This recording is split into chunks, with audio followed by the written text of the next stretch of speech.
A primeira vez que repararam no círculo foi numa pilha de cartas náuticas esquecidas numa prateleira empoeirada.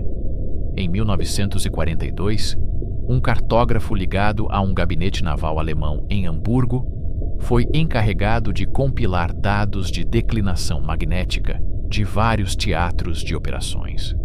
Os navios relatavam erros nas bússolas. Os aviões registravam desvios. A maior parte era rotina. Ferro no casco, anomalias locais, ruído. Mas quando ele fixou folhas transparentes sobre uma projeção polar, algo apareceu que não deveria estar lá. Os pontos de desvio inexplicável, quando plotados ao norte do Círculo Polar Ártico, não se espalhavam aleatoriamente. Eles se encontravam ao longo de um anel irregular. Não era perfeito, mas próximo o suficiente para que seus olhos o percebessem. Um círculo centrado não na Alemanha, não em qualquer massa de terra, no Polo Norte geográfico. Ele verificou os seus cálculos, cruzou referências de relatórios, removeu todos os que podiam ser explicados por depósitos de ferro conhecidos ou falhas nos instrumentos. O anel permaneceu. Ele levou as suas descobertas a um superior. O homem olhou para os gráficos, franziu a testa e mandou-o embora, com a sugestão de consultar geofísicos.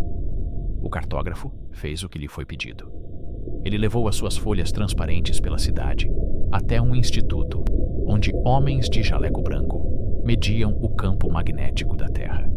Um deles, um físico com um olhar perspicaz e dedos manchados de tinta, estudou o anel. Estes pontos, disse ele batendo na folha, não são aleatórios. Como os escolheu? O cartógrafo explicou. Oscilações inexplicáveis da bússola, desvios persistentes, relatórios de submarinos, aeronaves de patrulha e até estações meteorológicas de longo alcance. O físico acenou lentamente com a cabeça. Deixe os gráficos, disse ele. Volte amanhã. Quando o cartógrafo voltou, as folhas estavam cobertas com novas marcações. Círculos concêntricos, linhas irradiando do polo. O físico havia desenhado uma curva cortando o anel de anomalias como um halo inclinado. Isso, disse ele, não é apenas magnetismo. Ele explicou sua ideia em frases curtas. A Terra estava situada em uma teia de influências gravitacionais e eletromagnéticas. O Sol, os planetas, corpos em trânsito. Se algo massivo com uma órbita de longo período cruzasse certos alinhamentos, poderia, em teoria, criar corredores ressonantes, caminhos onde o próprio espaço preferia curvar-se de uma determinada maneira. Se projetar esse corredor na superfície da Terra, disse ele, poderá ver o seu traço como um círculo ou um grande círculo. As suas anomalias encontram-se ao longo desse caminho projetado. O cartógrafo pestanejou. Um caminho de quê? O físico hesitou. Há rumores, disse ele baixinho, de um Wanderer, um objeto que se move pelo sistema numa órbita muito longa. Alguns acham que é um cometa, outros acham que é outra coisa. De qualquer forma, se ele existir, as suas passagens repetidas poderiam esculpir um corredor de influência. E se os nossos instrumentos forem sensíveis o suficiente, poderíamos ver onde esse corredor roça a Terra. A palavra vagabundo tinha peso. O cartógrafo já a tinha ouvido uma vez num rumor sobre um projeto em Munique, que escutava ruído de rádio e afirmava ouvir padrões ligados a um objeto invisível. Ele não mencionou isso. Simplesmente perguntou o que deveria fazer com os mapas. Marque os pontos com mais cuidado, disse o físico, e não conte a ninguém por enquanto. Ao longo do ano seguinte, o cartógrafo recolheu mais dados, relatórios de submarinos operando sob as bordas do gelo, registros de estações meteorológicas em Svalbard e na terra de Francisco José, notas de aeronaves de patrulha cujas bússolas oscilavam violentamente apenas ao cruzar certas linhas invisíveis. Cada nova anomalia, quando plotada, ficava próxima do anel existente. O círculo ficava mais denso, mais claro. No final de 1943, uma pequena reunião foi convocada em Berlim. Um mapa do hemisfério norte estava sobre a mesa. Sobreposições transparentes mostravam o anel de pontos anômalos centrados no polo. Ao lado, outro mapa exibia uma projeção calculada de um corredor orbital derivado de equações fornecidas por um radioastrônomo obcecado por ressonância. Os dois coincidiam em dezenas de quilômetros.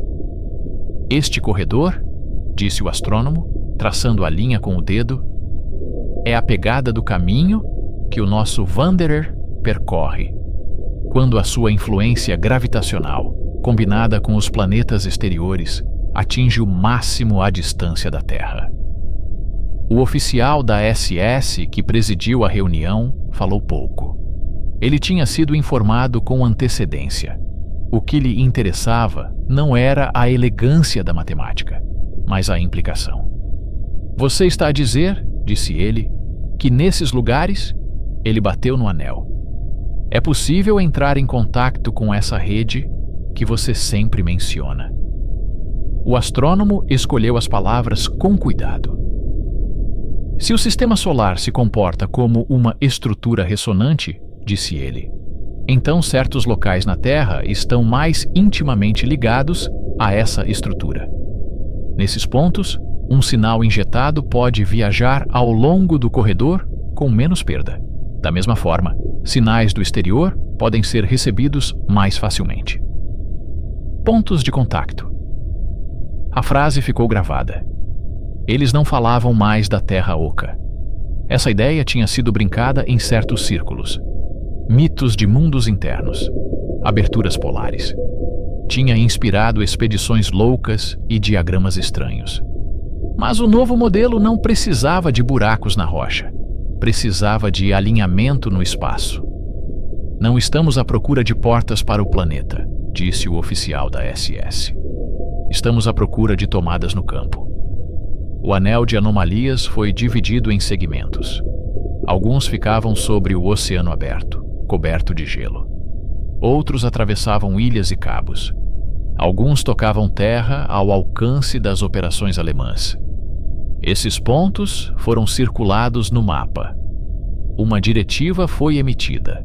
Qualquer unidade a operar no Ártico, naval, aérea ou meteorológica, deveria anotar coordenadas precisas, sempre que instrumentos magnéticos se comportassem de maneiras que não pudessem ser explicadas pelo ferro local ou por perturbações conhecidas.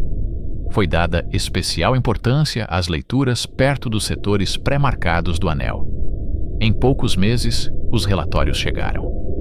Um submarino alemão a navegar sob o gelo marinho a norte de Novaya Zemlya relatou uma região onde os giroscópios se desviaram e as sondas de eco produziram respostas fantasmas a partir de uma profundidade que mudava em sincronia com um zumbido de baixa frequência audível apenas através do casco.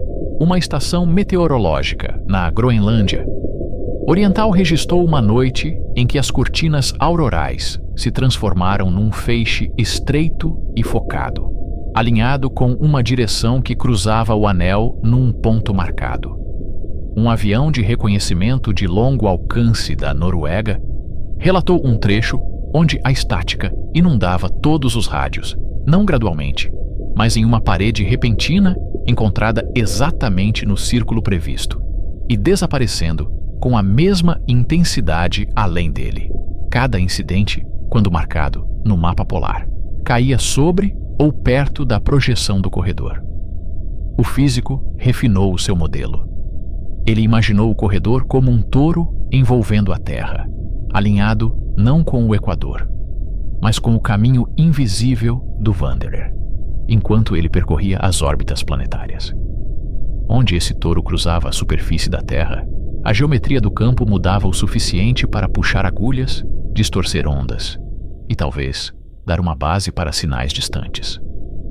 No final de 1944, um pequeno grupo dentro da SS Ahnenerbe recebeu uma nova missão. Eles deveriam organizar expedições não para perfurar a Terra, mas para ficar nessas interseções e ouvir. As missões eram pequenas. Uma equipa de 3 homens com magnetômetros portáteis e equipamento de rádio num barco de pesca, navegando sob falsa bandeira, perto de um ponto marcado no Mar de Barents. Uma patrulha terrestre, no norte da Finlândia, que desviou-se sob o pretexto de reconhecimento, para passar noites numa crista onde as bússolas giravam. Uma estação meteorológica, atualizada com antenas incomuns, instaladas sob o pretexto de previsões meteorológicas melhoradas. Eles trouxeram consigo equipamentos sintonizados em frequências estranhas. Não eram bandas de comunicação padrão. Não eram faixas de transmissão. Eram faixas estreitas do espectro, onde experiências anteriores tinham sugerido pulsos ligados ao Wanderer. Os receptores eram rudimentares para os padrões posteriores, mas sensíveis o suficiente para captar zumbidos lentos e regulares, enterrados na estática do Ártico. Uma noite, numa estação numa ilha varrida pelo vento a norte da Islândia, o zumbido mudou. O operador, meio adormecido com os auscultadores, acordou sobressaltado quando o ruído de fundo baixou e subiu num padrão que ele nunca tinha ouvido. O sinal que surgiu não era voz modulada. Não era Morse. Apenas uma sequência de tons ascendentes e descendentes, espaçados em intervalos precisos. Ele verificou o seu relógio de registro. Marcou as horas. Nos 40 minutos seguintes, a sequência repetiu-se 3 vezes, cada repetição ligeiramente comprimida, como se o que a estivesse a enviar estivesse a aproximar-se ou a alterar a velocidade relativa. Ele arquivou a gravação com o seu relatório meteorológico de rotina. Semanas depois, a fita estava numa secretária, em Berlim. O astrônomo ouviu. Comparou o tempo com os seus últimos cálculos da posição do Wanderer, extrapolados a partir da estática, sempre presente nos seus instrumentos em Munique. A correlação era próxima o suficiente para secar-lhe a garganta. Se o meu modelo estiver correto, disse ele ao oficial da SS. Então isto foi um cruzamento. O objeto moveu-se através de uma harmônica com a nossa órbita e, nesse momento, o corredor roçou mais fortemente contra a Terra. O oficial fez a mesma pergunta que sempre fazia. Fomos nós que o ouvimos? Ou ele que nos ouviu? A resposta não veio. A guerra terminou antes que a maior parte do anel pudesse ser testada. Bases evacuadas, estações abandonadas, mapas encaixotados, queimados ou capturados. Muitos dos homens que estavam nesses pontos morreram em outros teatros de guerra, sem nunca saber se o zumbido que ouviram era um eco ou uma mensagem. Décadas mais tarde, quando o Three Eyes/Atlas foi formalmente catalogado e a sua trajetória traçada com computadores muito superiores aos que o astrônomo de Munique tinha usado, um jovem investigador projetou o seu corredor gravitacional num globo digital como exercício acadêmico.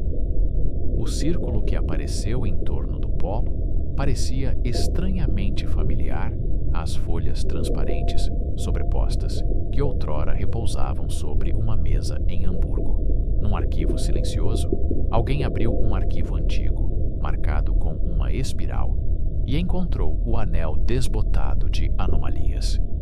Os pontos ainda se encontravam ao longo de um círculo centrado no polo. A projeção desenhada à mão do corredor orbital ainda os atravessava. Na margem, a lápis quase apagado pelo tempo, permanecia uma nota em alemão. Nicht Eingangssuchen. Kontaktpunkt. Não procure uma entrada. Procure pontos de contato. Em 2024, uma força-tarefa internacional ressuscitou discretamente o antigo círculo. Oficialmente, era um grupo de coordenação para anomalias de navegação em altas latitudes, criado depois que várias aeronaves civis relataram breves oscilações de bússola e falhas de GPS em rotas polares. Extraoficialmente, incluía um punhado de pessoas que tinham visto os mapas alemães, os relatórios da época da guerra e as sobreposições posteriores com a trajetória do 3I/Atlas. Eles alimentaram um modelo com décadas de dados de magnetômetros globais. Navios, submarinos, estações de pesquisa, satélites. Cada desvio inexplicável registrado acima de um certo limite de latitude foi marcado e plotado. O software não tinha preconceitos. Não sabia nada sobre o Wanderer. Não sabia nada sobre Hamburgo, ou Munique, ou o anel na parede. O padrão surgiu de qualquer maneira. Uma faixa difusa de anomalias envolvia o polo. Quando o ruído foi filtrado e os outliers removidos, a faixa se estreitou em um anel. O centro de melhor ajuste ficava a poucos quilômetros do polo norte geográfico. O raio correspondia, dentro da margem de erro, ao círculo desenhado pelo cartógrafo alemão 80 anos antes. Eles adicionaram outra camada, uma camada transparente representando o corredor gravitacional, modelado do 3I/Atlas, calculado a partir de sua órbita conhecida e das influências ressonantes de Júpiter e Saturno, onde o corredor roçava o campo da Terra. Um traço projetado cruzava a superfície. O traço cruzava o anel de anomalias como uma costura. Um dos analistas ampliou a imagem. Em vários pontos ao longo do anel, a densidade das anomalias aumentava. Agrupamentos. Pontos quentes. Quando verificou as suas localizações, não encontrou cidades, nem bases militares. Apenas gelo. Oceano. Uma dispersão de ilhas com nomes que apenas os cartógrafos conheciam. E, no entanto, esses eram os locais onde os instrumentos se comportavam de forma mais estranha há mais tempo.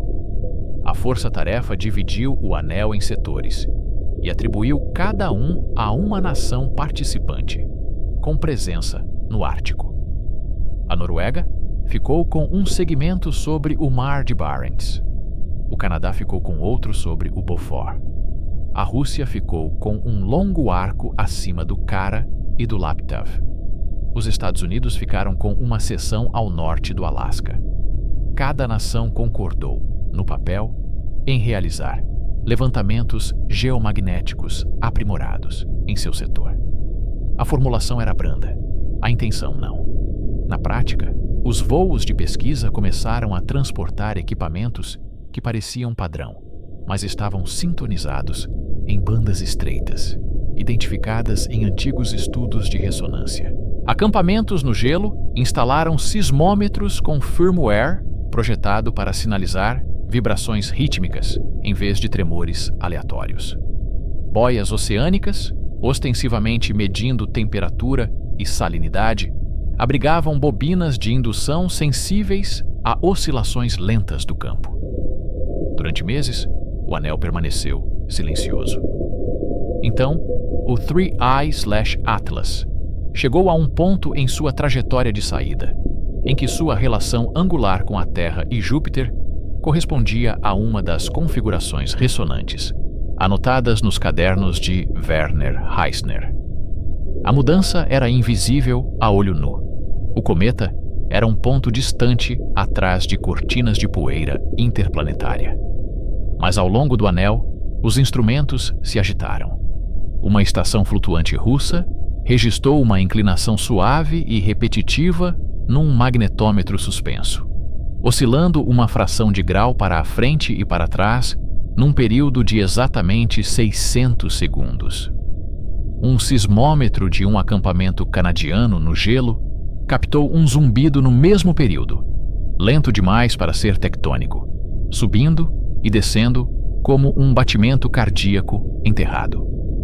Uma aeronave norueguesa, sobrevoando o seu setor designado, relatou uma faixa de estática de rádio que atravessou todas as frequências por exatamente 10 minutos. Depois, desapareceu. Os dados foram enviados para a força-tarefa. A sobreposição dos eventos no mapa do anel revelou que eles não eram simultâneos. As perturbações pareciam se mover ao longo do círculo, começando em um setor e se espalhando a uma velocidade que correspondia à rotação da Terra em relação à posição do cometa. Era como se o corredor tivesse roçado o planeta, excitando cada ponto de contato por vez. Um cientista comparou isso a um diapasão. O cometa atinge o campo, disse ela, e o anel toca. A metáfora foi incluída num relatório preliminar que nunca seria publicado. Também foi incluída numa reunião para um pequeno grupo que supervisionava a monitorização a longo prazo do 3I/Atlas. Eles estavam menos interessados em poesia do que em risco. Se esses pontos são locais de contacto, perguntou um deles, algo pode passar por eles. Talvez não fisicamente, mas em termos de informação. A sala ficou em silêncio. Todos tinham visto as evidências de câmaras sob o gelo e anéis na rocha sintonizados com a trajetória do cometa. Tinham visto a forma como os sinais em frequências estranhas aumentavam quando o 3I/Atlas cruzava certas distâncias. Tinham lido, em arquivos dispersos, sobre equipas alemãs a quem foi dito para não cavarem para baixo, mas para ficarem em locais específicos e ouvirem para cima. Alteraram o mandato da força-tarefa. Além de medir anomalias, as estações dos anéis, agora, também observariam padrões estruturados nas perturbações, sequências repetidas, codificação, qualquer coisa que sugerisse mais do que ressonância cega, qualquer coisa que parecesse intencional.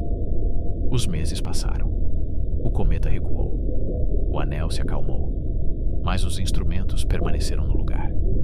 Em algum lugar ao norte de Svalbard, uma boia balançava sob o céu cinzento, ouvindo um mar que mantinha, em seu movimento lento e inquieto, um sussurro quase imperceptível, vindo de um corredor no espaço.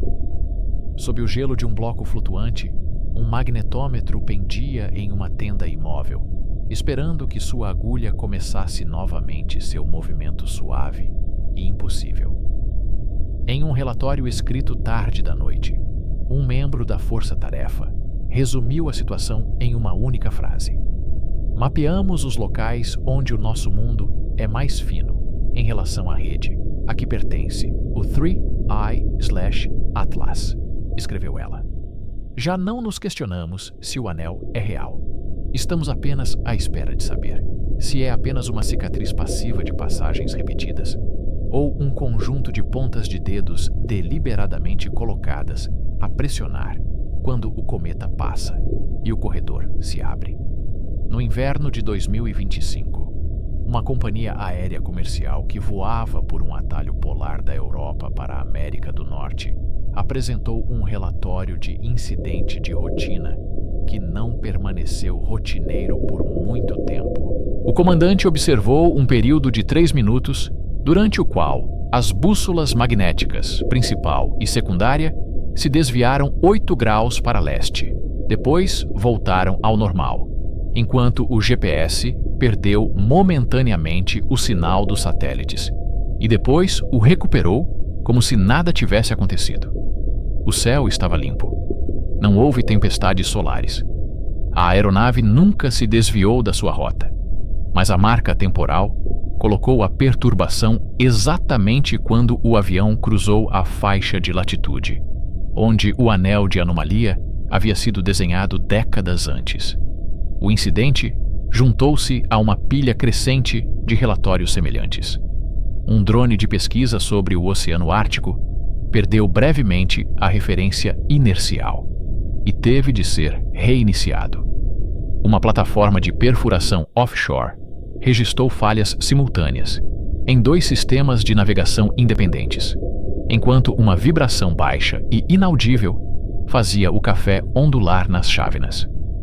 A tripulação de um submarino num exercício no norte falou baixinho, em off, sobre uma noite em que o seu sistema de orientação inercial insistia que estavam a virar, quando todos os músculos dos seus corpos diziam que estavam nivelados, a discrepância desaparecendo apenas quando cruzaram de volta a faixa do anel nos seus mapas.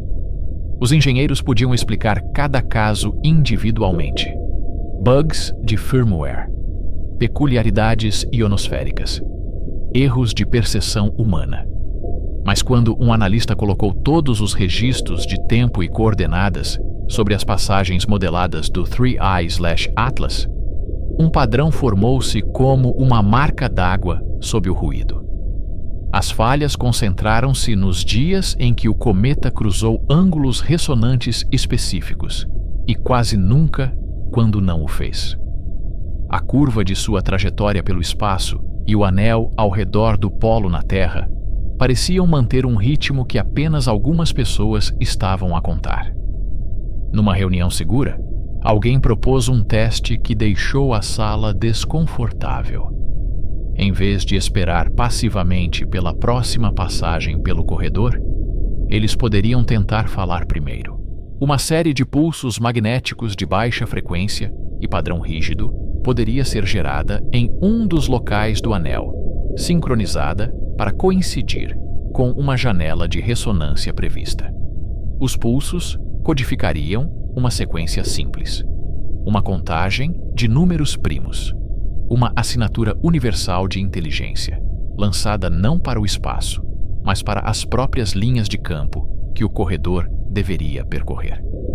As objeções foram imediatas e contundentes. Ninguém sabia quem ou o que poderia estar a ouvir ao longo desse caminho. Ninguém sabia se a rede 3I/Atlas servia era benigna, indiferente ou hostil. Enviar um padrão deliberado poderia ser como bater numa parede sem saber quem estava do outro lado, ou se eles já tinham notado a sua presença até aquele momento. A cautela defendia apenas a observação contínua. A curiosidade empurrava na direção oposta. No final, o teste não aconteceu. Oficialmente, foi adiado por razões técnicas, incertezas na modelagem de campo, preocupações com interferência na navegação.